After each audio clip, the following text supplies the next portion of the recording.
Good evening, hello and welcome. You're with the news today, your primetime destination. News, newsmakers, talking points, the big story that's been breaking in Mumbai today. A hostage crisis that has been resolved finally with the suspect shot dead. Plenty of drama in Mumbai city. We'll get you every twist and turn on that story. Also, it's the big global story. Have Donald Trump and Xi struck a one-year truce, or is it mere optics? What does the Trump-Xi mini deal mean for India? We'll have guests from Washington, Beijing and New Delhi. But first, as always, it's time for the 9 headlines at 9 tonight. Mumbai police rescue all 17 children held hostage in a studio by a YouTuber. The kidnapper, Rohit Arya, is shot dead during the rescue operation. He allegedly was asking for unpaid dues from the state education department. Prime Minister Narendra Modi on the campaign trail in Bihar launches a scathing attack on Rahul Gandhi over Chhath Puja politics, says Congress doesn't respect faith of people. BJP moves EC against Rahul's dance for vote remark against the Prime Minister. कैसी बेशर्मी से बोल रहे हैं। उनके लिए तो छठी मैया की पूजा एक ड्रामा है, नौटंकी है।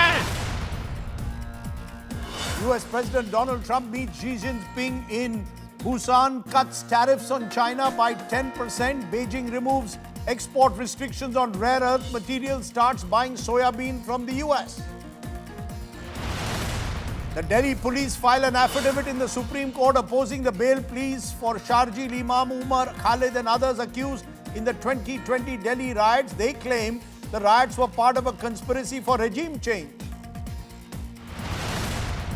Delhi's pollution levels remain in the very poor category. A toxic haze envelops the Delhi NCR region. Hospitals witnessing a surge in patients with respiratory issues. President Draupadi Murmu appoints Justice Surya Kant the next Chief Justice of India formally. He takes charge on the 24th of November. Senior Congress leader, former India captain Mohammad Azharuddin will take oath as a minister in the Revant Reddy government in Telangana tomorrow. He has been elected an MLC.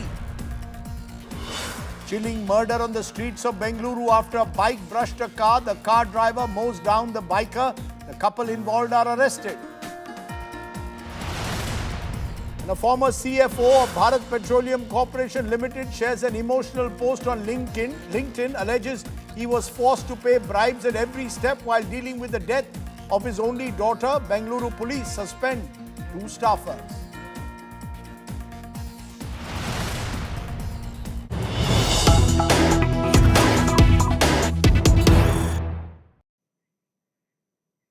Okay, let's turn though to the big story that's breaking, that hostage crisis in Mumbai that has sent shockwaves late this evening. The Mumbai hostage taker was shot dead a couple of hours ago by the police. The suspect was shot dead during the rescue operation carried out by the Mumbai police. The suspect, identified as Rohit Arya, had held 17 children hostage.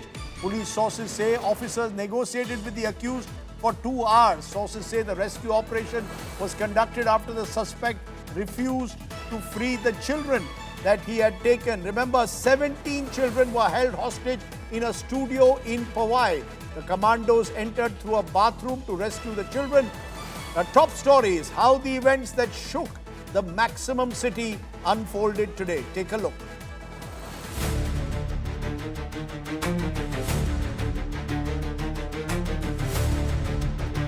"17 children, all safe tonight." But for almost an hour, Mumbai lived through a nightmare straight out of a Bollywood movie.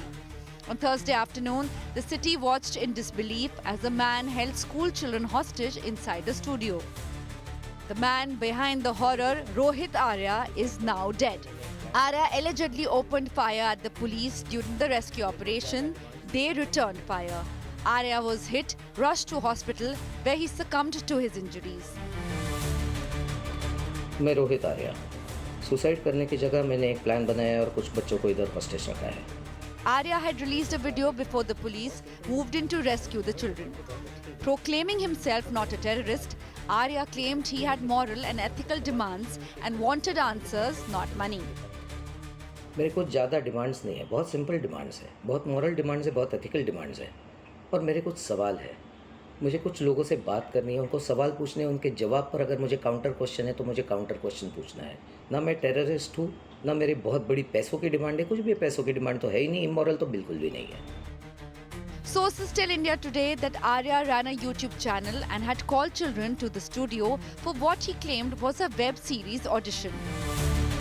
According to eyewitnesses, all the children were from outside Mumbai brought in for the audition. ये खुद audition करता था, audition के लिए बुलाता था, बस इतना ही मालूम है। बाकी इसका क्या डिमांड था वो पुलिस को मालूम, लेकिन इतने कम समय में पुलिस ने आके बहुत अच्छा काम किया है। पुलिस वाले ने हम लोग को अंदर नहीं जाने दिया। पुलिस वाले ने अपना काम मिशन काम किया और उनको बाहर लिया। पहले जो आर्या करके आदमी है ना, उनको बाहर लिया। A city shaken but thankful that every child came home safe. Bureau Report, India Today.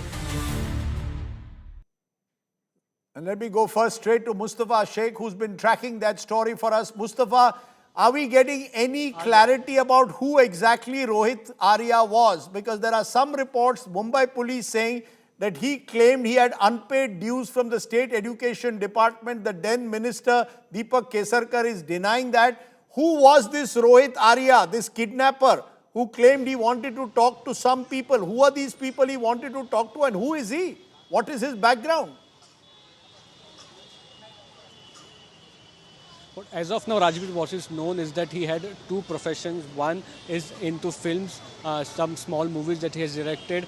That's how he was able to get access of this casting for web series entire episode. The second, that he did participate in cleaning of schools. A campaign was started in 2022.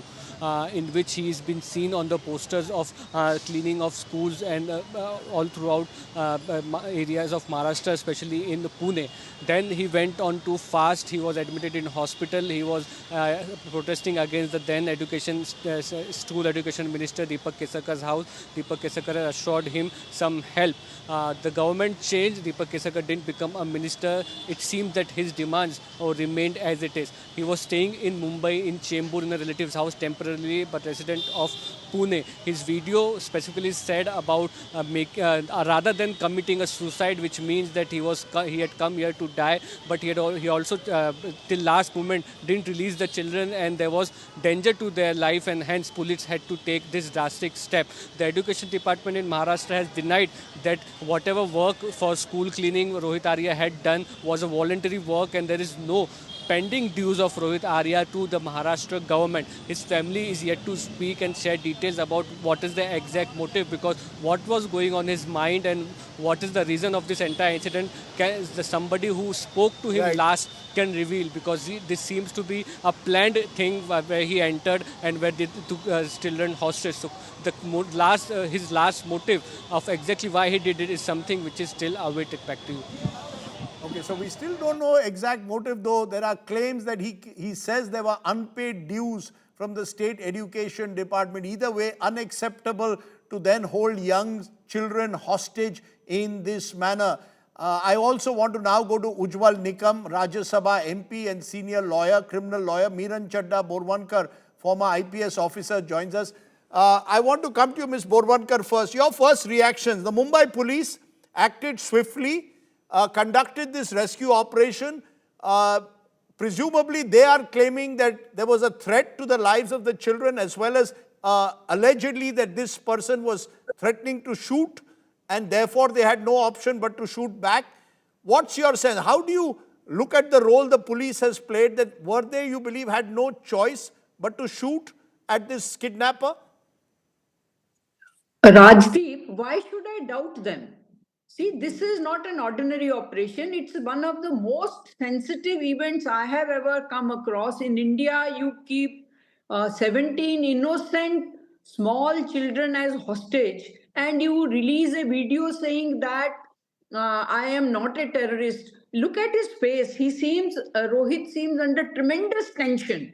So, police, I am sure, could not take any risk with the lives of 17 children. And I have no reason but to trust the officers who were on the spot and who took action which was most appropriate for them at that time. And mind you, after 26/11, we have special training, special skills input, special negotiation skills given to our officers and men to rescue hostages. And I am sure the best in Mumbai police was used for that.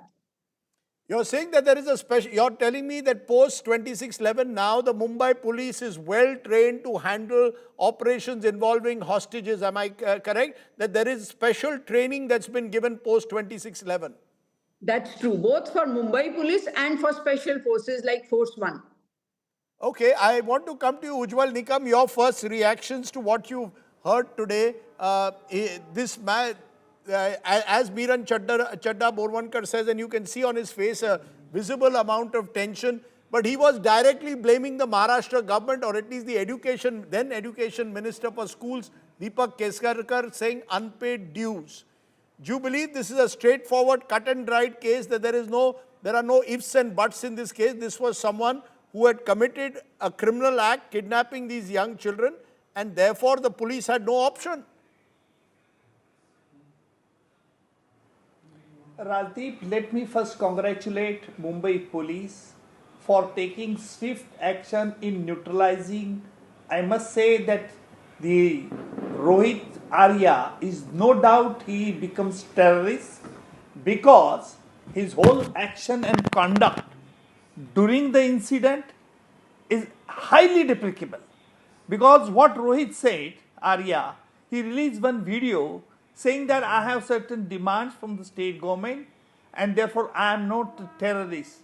But you see, I may remind you, during the terror attack of 26th November also, these 10 terrorists were interacting not only with the handler, but they contacted some media people and they were there showing how they are clean and etc. So every terrorist does the same act which Rohit Arya had done. Now what he's claiming that... Let's be very clear, we cannot compare... Ujjwal Nikam, with due regard, we cannot compare 26/11 surely with what has happened today in Mumbai. This was clearly a very, very different kind of kidnapping that took place, unacceptable, as you said. Should there be an investigation? What is it that led someone like Rohit Arya to turn a kidnapper?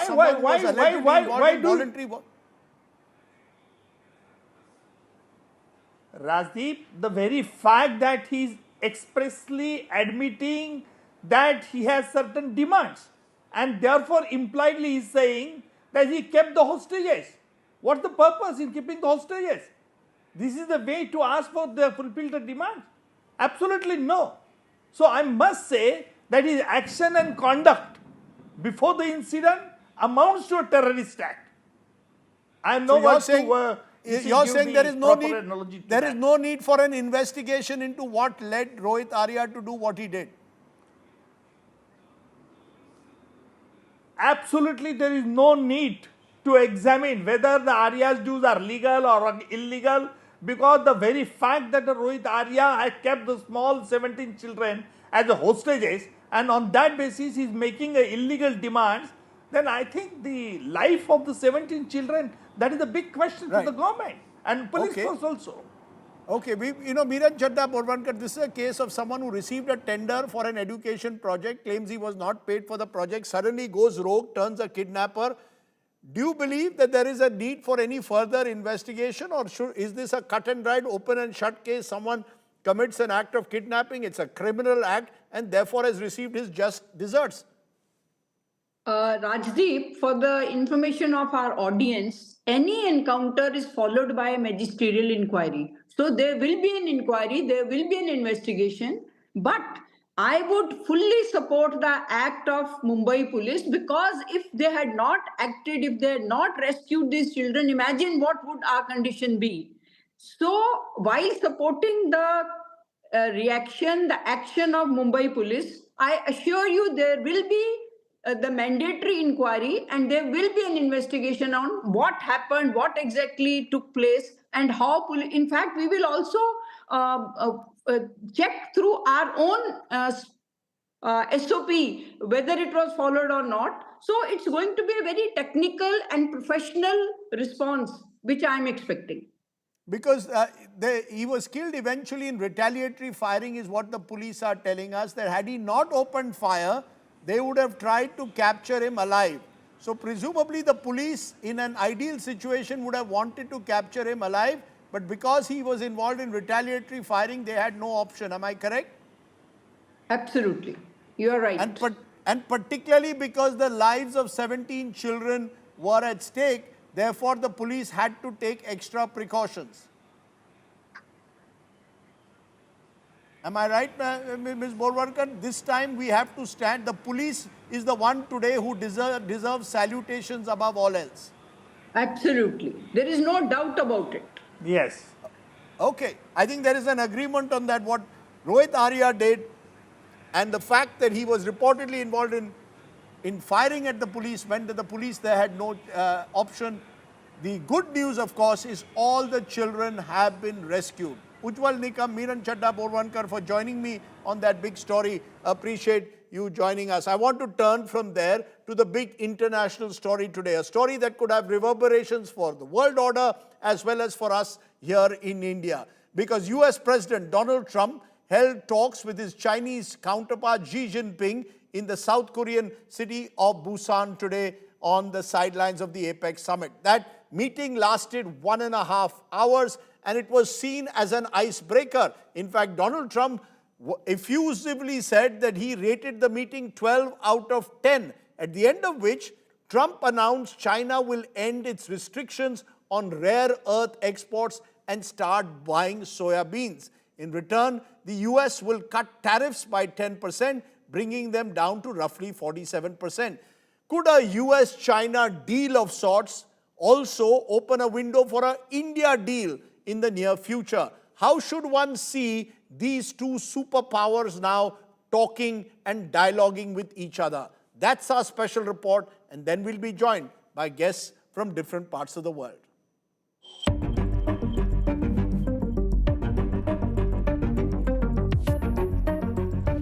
One of the most anticipated meetings in recent times.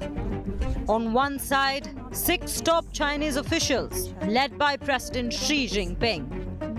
On the other, an equal number of American policy heavyweights led by Donald Trump.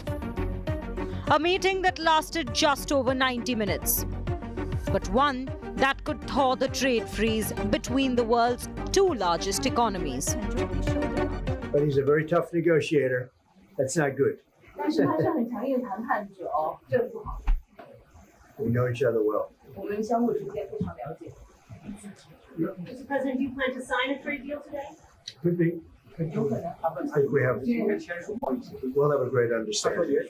We do not always see eye to eye with each other, and it is normal for the 2 leading economies of the world to have frictions now and then. A few days ago, in the latest round of consultation, our 2 economic and trade teams reached basic consensus on addressing our respective major concerns and made encouraging progress. This provided the necessary conditions for our meeting today. The summit ended with 2 leaders walking out of the Busan airport venue together, exchanging handshakes and a curious whisper from the US president. President Xi departed first. Trump followed, riding the beast a few hundred meters to Air Force One. It was only after boarding that Trump opened up about the key outcomes of the meeting, developments that could finally ease months of trade brinkmanship. It was an outstanding group of decisions, I think, that was made. A lot of decisions were made. There wasn't too much left out there. And we've come to conclusion on many very important points, and we'll be handing that to you in a little while. The US has cut fentanyl-related tariffs from 20% to 10%. This effectively lowers overall tariffs on Chinese goods to 47% from 57%.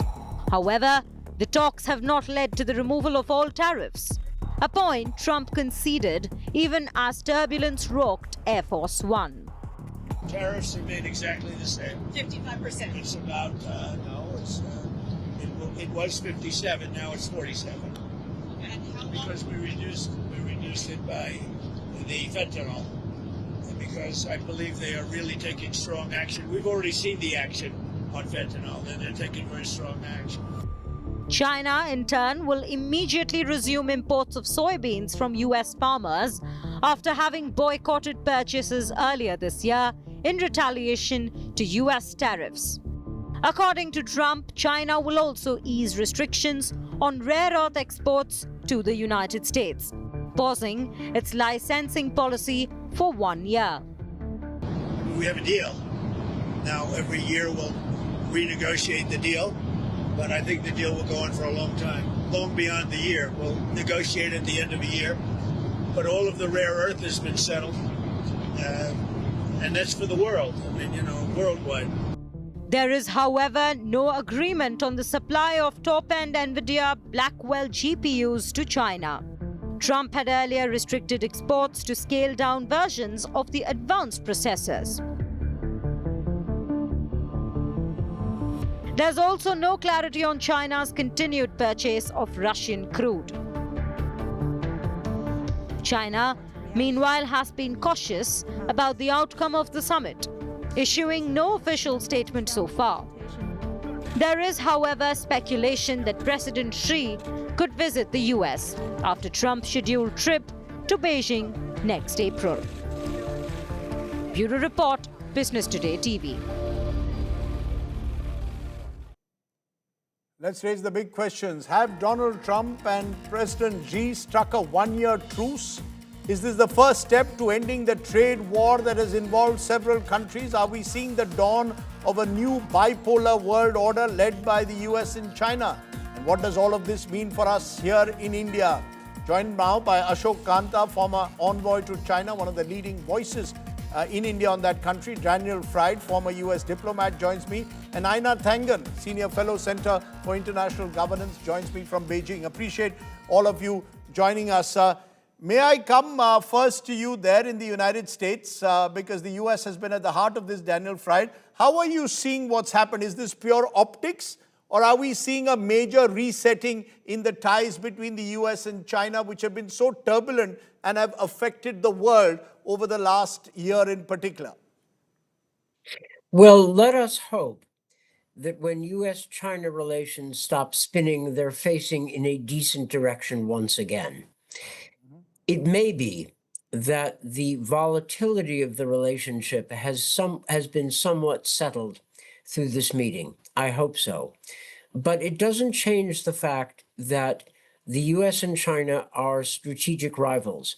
I don't believe that this will lead to an era of great power harmony or a great power understanding between the US and China. I don't think it works that. I don't think the relationship will work that way.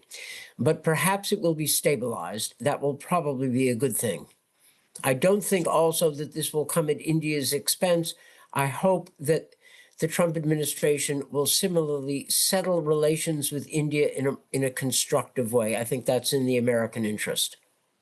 Let me take your last point to Ashok Kanta, because Mr. Kanta, do you see what's happened in Busan having any real impact here on India? The fact that Donald Trump has been effusive in his praise for the Chinese leadership, has struck some kind of a short-term deal, at least when it comes to the export restrictions on rare earth being removed, reducing tariffs by 10%. Does that have some kind of a effect on India's ongoing trade negotiations with the US? Are we seeing a more flexible Donald Trump here? First, let's be clear about what has been achieved in Busan. It's a limited de-escalation understanding. Both sides have agreed to stabilize, their relations to a certain extent. It's far from being a full-fledged deal, far from being big, beautiful deal President Trump has been talking about. In fact, China, even on question of rare earth magnets, has not made any categorical commitment about, from what is coming out from Beijing, putting the restrictions in abeyance. In fact, they have said that they will reconsider keeping in view their domestic law and international obligation. This doesn't amount to 1 year truce on sale of rare earth magnets to USA. To what extent this will impact India-US trade negotiations? Frankly, dynamics are very different.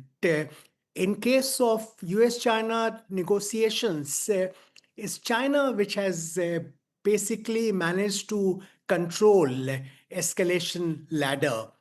They could create leverage on various issues, including on rare earth, including on procurement of soybeans from China, from USA, which made Mr. Trump, climb a few notches. In fact, Chinese media is describing this understanding as another example of taco. Trump always chickens out. Yeah, Trump chickens always out. chickens This out. chickens out. So dynamics are very different in case of US-China trade negotiations.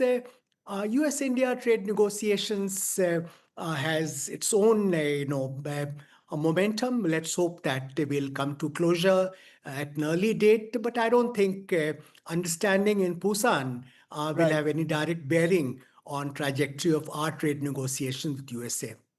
Let me take that to Aina Tangen, because interestingly, we still haven't seen an official statement from the Chinese. All the remarks are coming from the Americans. Whether it's lifting of these export restrictions on rare earth and metals, because that's really what the world wants. That's really what America wants. They need it for aircraft components, for all kinds of manufacturing. Is China on the same page as Donald Trump, or is China simply waiting and watching even now? Well, actually, China has issued an official readout, and the readout is quite different from what Donald Trump has said. Their understanding is that the U.S. will cancel the 10% fentanyl tariffs, suspend 24% tariffs on Chinese goods for 1 year. They'll adjust countermeasures. Both sides will extend tariff exclusions. The U.S. will pause new export restrictions on enemy list rules. China will reciprocate with its own suspensions. Section 301 measures targeting China's maritime sectors will be suspended by the U.S., and China will match the move. And agreements were reached on fentanyl cooperation, agricultural trade, and enterprise case handling. Basically, from the Chinese side, they were trying to reaffirm commitments made from the Madrid talks, talking about investment, TikTok, etc. It was interesting because Xi Jinping made a great effort to be very accommodating to Donald Trump, despite the fact that it is his aggressive trade sanctions which have started this trade war. He said, China has no problem trying to make America great again. He also reached out to the American people and said, look, we don't have any problem with the American people. And I think it was more telling that his actions were to say, look, we're going to start buying some agricultural trade. This should be very, very welcome news to the soybean farmers who are really suffering right now. They sold about $24 billion of the soybeans last year. This year, it's been virtually none. So what we have here is Donald Trump, on one hand, saying that he solved everything, that it's victory, that it's 12 out of a 10-point scale. He likes to exaggerate a bit. And then you have China coming out with something more sobering. I think I would agree with Ambassador Ashok Kanta. This is a situation where they have suspended active, point, counterpoint, and instead just said, look, we're going to wait for a year. But this is going to be welcome. So basically, the two sides have agreed to hold their various points of friction in abeyance for a year. That's the sense. It almost seems as if the world has got 1 year of breathing space in a way from this escalating tariff war that we were seeing playing out at the moment. Daniel Fried, from do you sense, therefore, that when Trump talks of G2, is he recognizing Chinese power? You just heard Ambassador Ashok Kanta saying Trump always chickens out. Is this Donald Trump realizing the limitations of American power in a way, in what he self-confessedly seemed to suggest is G2, almost ready to equate America with China? There are two factors here, thinking about Trump's approach. One is that he loves to look for leverage, escalate tensions, and then see what kind of a deal he can make, what he can get to his advantage by de-escalating tensions. And I think that's some of what we've seen. The other aspect of Trump's approach to China is that Trump doesn't seem to have decided, even in his own mind, whether he wants a general concord with China, a kind of great power to great power understanding, or whether he sees China as a strategic rival to the United States. And the question of Taiwan and China's designs on Taiwan are at stake in this. I don't think Trump has quite decided. I do agree with your characterization that now we seem to have a one-year pause in tensions, but that doesn't resolve either the underlying differences between the US and China. I don't think that's possible at this point. And it doesn't mean that the various flashpoints have gone away. But certainly a lowering of the temperature is to be welcomed, even if it is limited. And don't forget, Trump loves drama. He loves it drama when things are bad. He loves exaggerating when things are good. He likes the ups and downs because he thinks he can use them to his advantage. That's just the background to everything Trump does. Okay. You know, the truth of the matter, Ashok Kanta, is while you are saying that India will have to deal very separately with Donald Trump, China had more leverage, where does this leave India's strategic alliances with the US? India, for example, has been part of Quad, Japan, Australia, India, and America coming together. If America moves in closer to China, or at least strikes some kind of a deal, even if it's a one-year temporary truce, where does that leave India's strategic partnerships with the US? Today, we have the highest tariffs now. If China's tariffs are reduced from 57 to 47, we are still at 50%. You know, that's a very fundamental question we have to deal with. Number one, what is Trump's policy towards China? Frankly, we are not clear about it, whether he looks at China as a strategic rival or just an economic challenge which he's trying to deal with. What is importance is attaching to Quad or Indo-Pacific as a core component of US foreign policy. Frankly, we are not at all clear on that. So strategic component of India-US relationship has been undermined to a certain extent. That's a fact, which also influences our own negotiations with the USA on trade matters. Our bargaining power is reduced to that extent. So I'll reiterate that US has different kind of leverage dynamics vis-a-vis China compared to what they have with India. You know, I just want to, how unpredictable Donald Trump is. He talks peace with China, but he's also spoken about nuclear weapons testing at the same time. Listen into what Donald Trump said there as well. It had to do with others. They seem to all be nuclear testing. We have more nuclear weapons than anybody. We don't do testing. We've halted it many years ago. But with others doing testing, I think it's appropriate that we do also. Any details around the testing, sir? Like where, when? It'll be announced. We have test sites. It'll be announced. Aina Tangan, that's the problem. With Donald Trump, you never know what tomorrow brings. Today was a day when he gave 12 out of 10 to the Chinese president. Who knows what he does tomorrow? There's China's special relationship with Russia as well. So there are lots of wheels within wheels. Do you therefore believe that actually there will be a certain element of stability amidst all this turbulence in a very transactional world at the moment?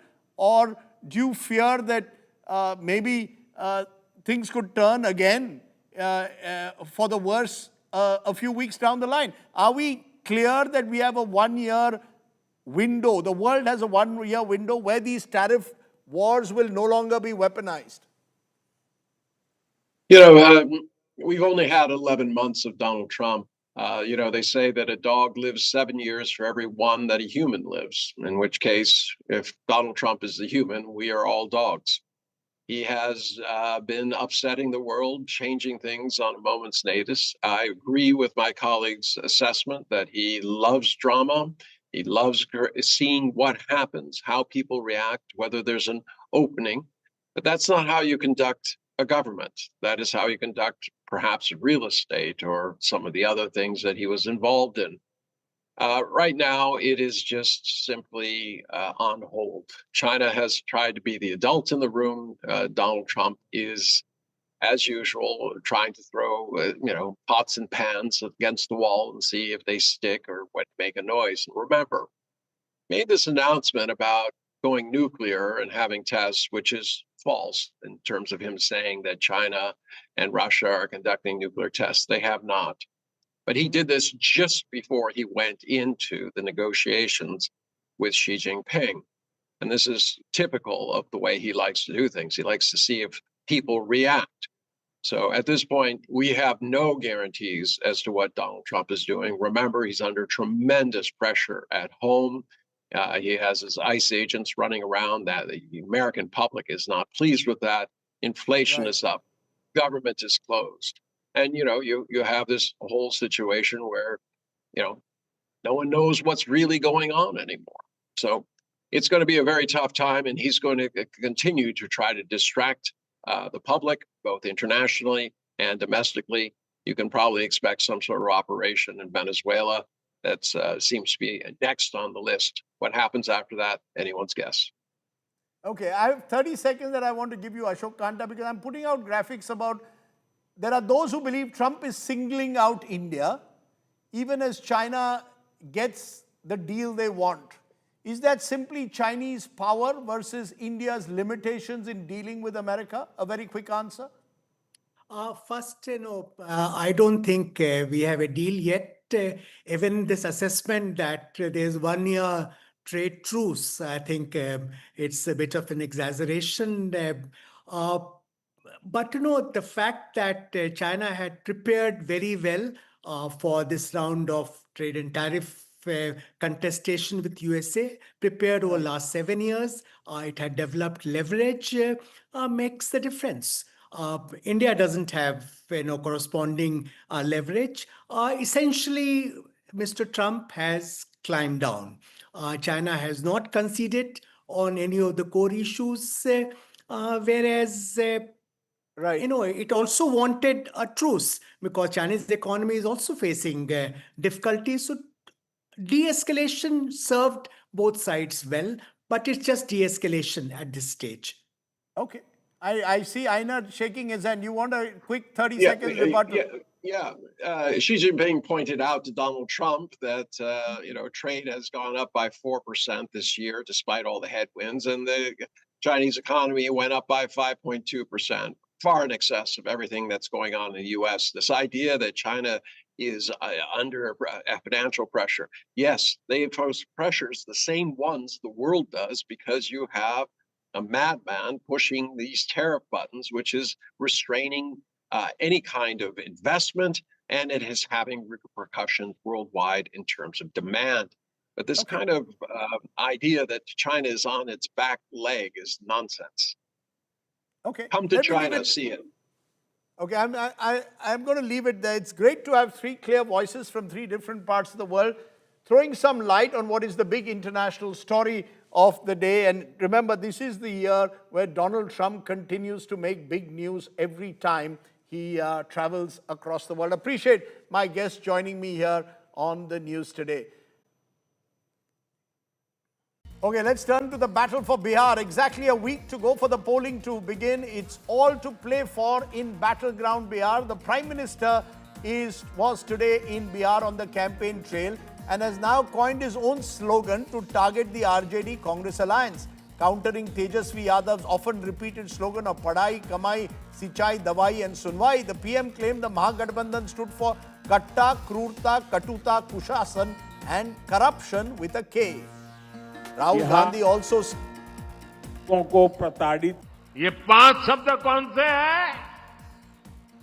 कट्टा, क्रूरता, कटुता, कुशासन, corruption, जंगल राज की पहचान है कि नहीं है? Rahul Gandhi also struck to his guns, once again targeting Prime Minister for what he called the fake ghat that was built in Delhi for Chhath Puja. Chhath पूजा के समय नरेंद्र मोदी जी ने निर्णय लिया कि वो जाके यमुना में स्नान करेंगे। यमुना पोल्यूशन से भरी हुई, गंद से भरी हुई, और दूसरी तरफ नरेंद्र मोदी जी ने साफ पानी का छोटा सा तालाब बनाया। दूर से साफ पानी आया। दिल्ली के लोगों को नहीं मिलता पीने का साफ पानी, मगर नरेंद्र मोदी के नहाने के लिए दूर से इतना बड़ा पाइप लगवाया गया, उसमें पानी आया। Meanwhile, after Rahul Gandhi's dance for votes jibe at Prime Minister Modi, BJP today filed a complaint with the Election Commission against Rahul Gandhi, claiming he had made derogatory, personal and insulting remarks and that it violated the Model Code of Conduct.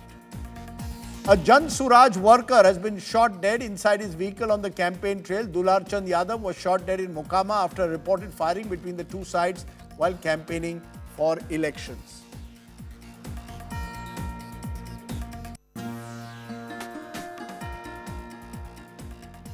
Okay, let's turn to our special report today from Bihar to a seat in Patna, a BJP bastion that is witnessing some real churning.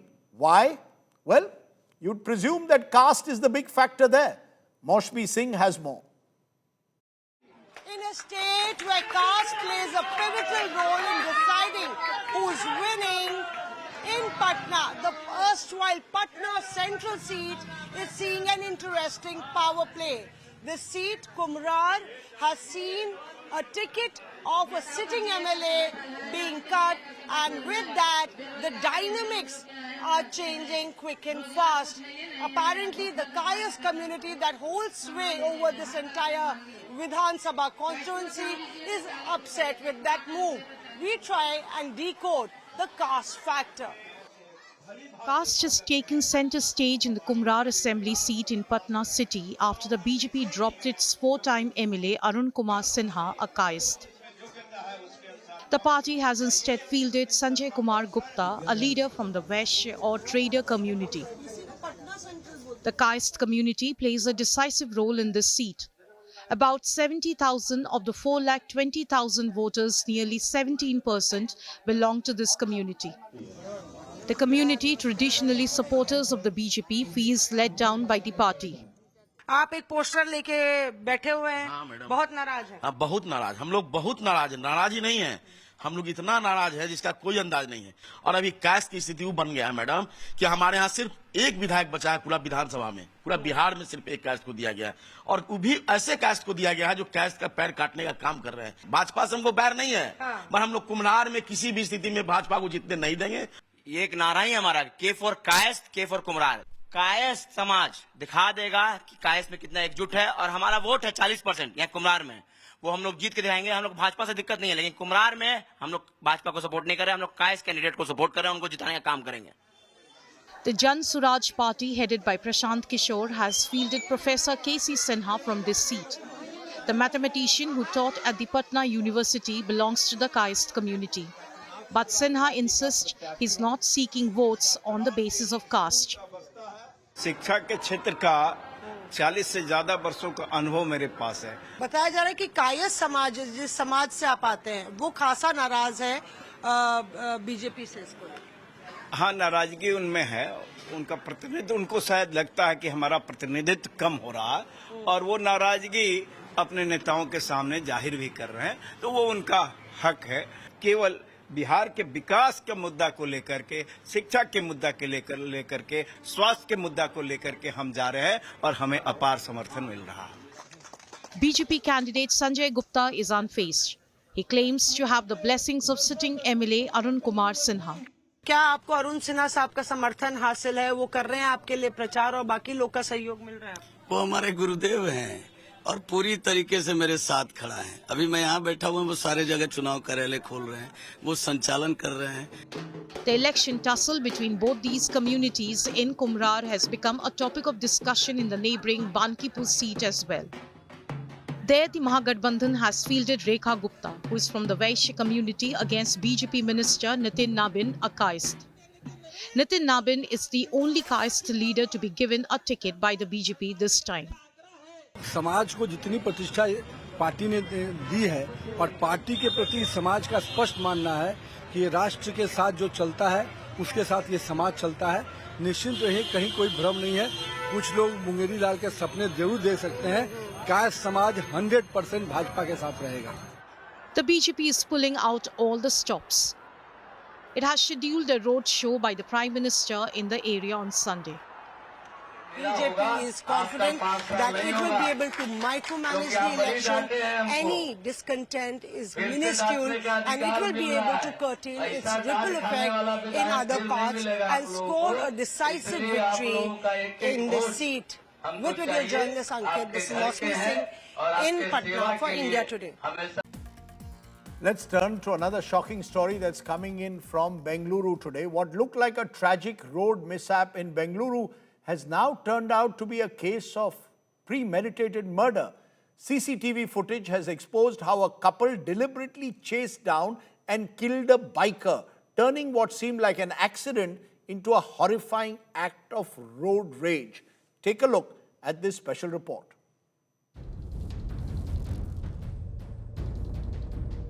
Not a tragic road accident as it first seemed, but a shocking cold-blooded murder. On the night of October 25th, Manoj Sharma and Aarti were driving through Bengaluru when their car rammed into a two-wheeler, killing the rider on the spot. At first glance, it looked like a horrific accident. A car brushing past a bike, a moment of carelessness costing a life. But the truth was far darker. CCTV footage has now surfaced that shows that the couple were actually chasing the biker, following him for several meters before ramming him down intentionally. They did not stop to help. They fled the scene, leaving the man to die. According to police sources, initially they have registered a case of accident. Later on, when the investigation progressed, that's when they got access to CCTV footage. And the statement clearly shows that it was a simple road rage when the biker has touched the car and damaged a side mirror. And thereafter, the furious couple have mowed down him in South Bengaluru. Police have arrested the accused and investigation is underway. After the arrest, the couple tried to tamper with evidence as per police reports in a last-ditch attempt to cover up what was no accident but a planned act of cold-blooded murder. Manoj and Aarti are now behind bars as investigators dig deeper into what sparked the killing. A motive that spiraled into deadly road rage, ending in cold-blooded murder on the streets of Bengaluru. With Sagai Raj in Bengaluru, Bureau Report, India Today. From that shocker in Bengaluru, let's turn from what we call a good news today story. Delhi Police Constable Sonika Yadav has scripted an inspiring chapter in Indian sport. At 7 months pregnant, she's won a bronze medal at the All India Police weightlifting in Andhra Pradesh. Competing against top athletes, she lifted a combined weight of 145 kilograms. Take a look at tonight's good news story.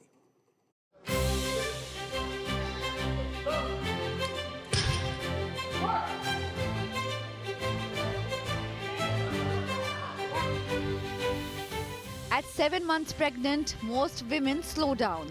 But Delhi Police Constable Sonika Yadav chose resilience. Her story isn't just about powerlifting, it is about lifting limits.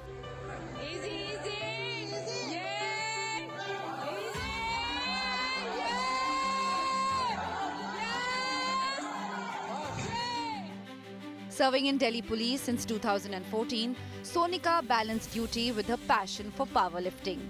This year, she trained carefully under the medical supervision with the full support of her husband and family. Every rep, every lift, a balance between strength and safety. And the result, a bronze medal at the All India Police Weightlifting Cluster held in Andhra Pradesh. शुरुआत में सबको मेरी और बच्चे दोनों की बहुत चिंता थी, तो सबने मुझे कहा कि आप इससे बैकआउट कर सकते हो क्योंकि ये कोई ऐसी प्रतियोगिता नहीं है जो दोबारा कभी नहीं आएगी, ये हर साल आती है। लेकिन फिर मैंने अपनी डॉक्टर से बात की, अपने कोच से बात की, तो उन सब ने मुझे कहा कि अपनी बॉडी के लिमिट्स के अंदर रहते हुए, उन्हें एक्सीड ना करते हुए अगर आप इस प्रतियोगिता में भाग लेते हो और सारी जितनी भी प्रिकॉशंस है उन्हें फॉलो करते हो तो आप इसमें भाग ले सकते हो। Not just Sonika's family, her police family was also full support. Delhi police भी बिल्कुल मेरे परिवार जैसा है, तो जो शब्द जो कंसर्न मेरे परिवार ने दिखाया वही दिल्ली पुलिस के सभी अफसरों ने दिखाया और मुझे यही कहा गया कि देखो आप इस प्रतियोगिता में अगले साल भाग ले सकते हो, कोई ऐसा नहीं है कि आपको लेना ही लेना है, ये आपकी इच्छा पर है। तो फिर मैंने उन्हें भी उसी तरीके से कन्विंस किया, समझाया कि सर मैम मैं अपनी लिमिट्स को पुश नहीं करने वाली और मैंने अपनी डॉक्टर्स की रिपोर्ट्स भी दिखाई। From Delhi's lanes to the national stage, Sonika Yadav carries more than 145 kilos. She carries hope that motherhood and ambition can coexist, that uniform strength can also be tender. Bureau Report, India Today.